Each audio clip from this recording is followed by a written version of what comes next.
আজকে চলে আসলাম গ্রামীণ জীবন আর শহরের জীবনের মানুষের পার্থক্য নিয়ে। সত্যি কথা বলতে এই গ্রামের মানুষগুলাই শহরে গিয়ে শহরটাকে নিয়ন্ত্রণ করে। এই গ্রামের মানুষগুলাই যখন শহরে চলতে চলতে শহরের কালচারে অভ্যস্ত হয়ে যায়, তখনই সে তার নিজের অতীতটাকে ভুলে যায় গ্রামীণ সৌন্দর্যের কথা, আরো ভুলে যায় তার ছোটবেলায় বেড়ে ওঠার দিনগুলির কথা।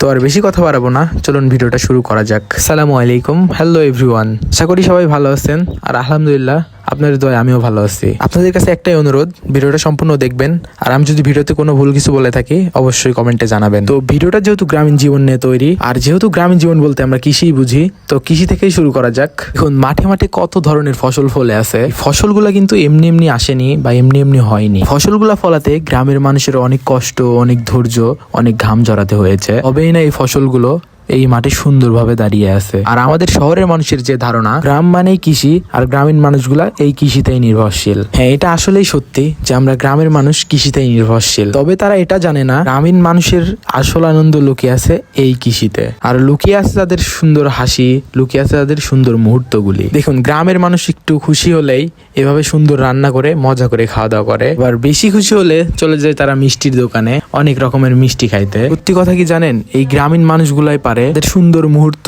হাসি, আনন্দ এবং কষ্টে ভরা জীবন একসঙ্গে একসাথে উপভোগ করতে পারে। সব থেকে বড় কথা, তারা জীবনের সমস্ত কিছু একসঙ্গে উপভোগ করতে পারে। আপনারা শহরের মানুষগুলা তো গ্রামের মানুষগুলাকে গাইয়া, খ্যাত আর অনেক ধরনের কথা বলে থাকেন। তাদেরকে একটা কথা মনে করিয়ে দেয়, আপনারা কিন্তু এই গ্রামের মানুষের উপরেই নির্ভরশীল। যদি আমাদের এই গ্রাম থেকে আপনাদের শহরে ফসল সবজি না যায়, তবে আপনাদেরকে কিন্তু গ্রামে এসেই ফসল চাষ করে খেতে হবে। যাই হোক, ওদিকে আর না আগাই, আজকের টপিকেই ফিরে আসি। দেখুন, গ্রামের ছেলে পেলে গুলাই পারে এভাবে একসঙ্গে গোসল করতে। যেহেতু এখন পুকুরে পানির সংকট, তাই একসঙ্গে ডিবেই গোসল করা হয়ে থাকে। তো আপনাদের শহরের মানুষের এই একসঙ্গে গোসল করা বিরক্ত লাগবে, কারণ আপনারা তো একাকিত্বতাই অভ্যস্ত হয়ে গেছেন। দেখুন, গ্রামে কত সুন্দর সারি সারি গাছপালা রয়েছে।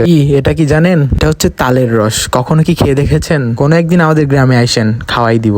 গ্রামীণ জীবনে রয়েছে কত ধরনের গাছপালা রয়েছে, এই গাছে গাছে ভরা নানা প্রজাতির ফল ফলাদি, যেমন রয়েছে আম, লিচু, কাঁঠাল, ভিন্ন প্রজাতির ফল ফলাদি। আপনারা অবশ্যই জানেন যে এই ফলগুলা সিজন অনুযায়ী পাওয়া যায়, তাই এখনকার সিজনে যে ফলগুলো পাওয়া যায় সেগুলোই তুলে ধরার চেষ্টা করেছি।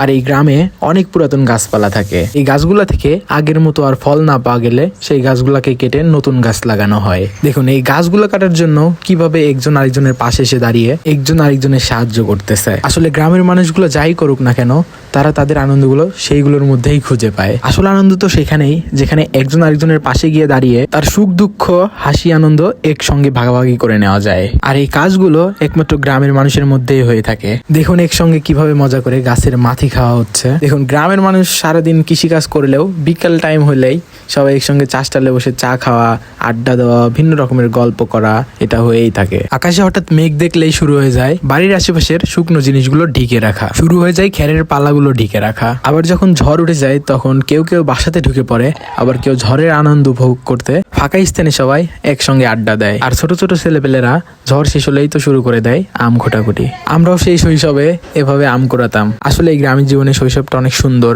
তোমরা আম পাইছো? কই কই?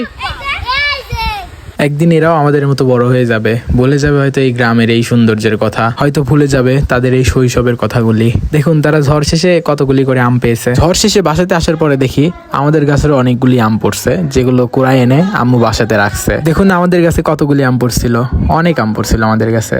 ঝড় শেষ হলে আবার শুরু হয়ে যায় ঘুড়ি ওড়ানো। এখন কত সুন্দরভাবে তারা ঘুড়ি ওড়াচ্ছে এই শৈশবে। আমরাও তো আমাদের শৈশবে ঘুড়ি ওড়াতাম, এখন হয়তো বড় হয়ে গেছি তাই আর হয় না। দেখুন, ঘুড়িটা কত উপরে উঠাই ফেলছে। গাছটা অনেকটা মেঘলা ছিল, হয়তো মেঘ নিচে থাকার কারণে ঘুড়িটা মেঘের মধ্যেই ঢুকে গেছিল। এবারে চলে আসি বিকেল বেলায়। এই বিকেল হলেই শুরু হয়ে যায় সেই খেলাধুলা, আনন্দ উল্লাস, নানান রকমের কর্মকাণ্ড।